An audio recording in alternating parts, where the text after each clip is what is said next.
Hello বন্ধুরা, তোমরা সকলে কেমন আছো? আশা করছি তোমরা সকলেই খুব ভালো আছো। আজকে আমি একটা ছোট্ট ফুলদানি বানানোর জন্য নিয়েছি দুটো আমুল বাটারের কৌটো, কিছুটা উল আর কার্ডবোর্ড আর একটু পেপার।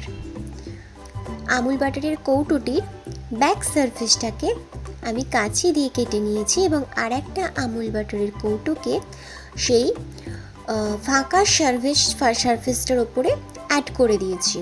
সেলোটেপ দিয়ে আস্তে আস্তে আটকে নিয়েছি যাতে সেটা খুলে না যায়, সম্পূর্ণরূপে শক্তপোক্ত করে আটকে নিয়েছি।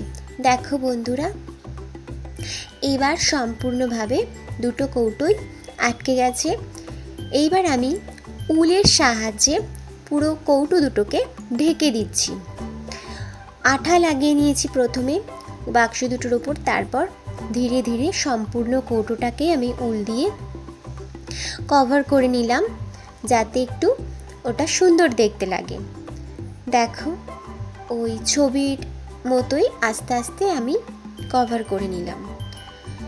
পরবর্তীতে আমি কিছু কাগজ নিয়েছিলাম, সেই কাগজগুলোকে পাতার আকারে কেটে নিয়েছি।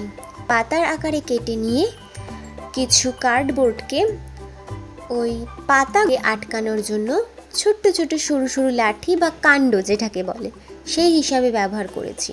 ওর মধ্যে লাঠির বা কাণ্ডটার মধ্যে পাতাগুলোকে আটকে দিয়েছি, দিয়ে এই বাক্সটার মধ্যে ভরে দিয়েছি যাতে এটাকে একটা সৌন্দর্যে নিয়ে আসা যায়।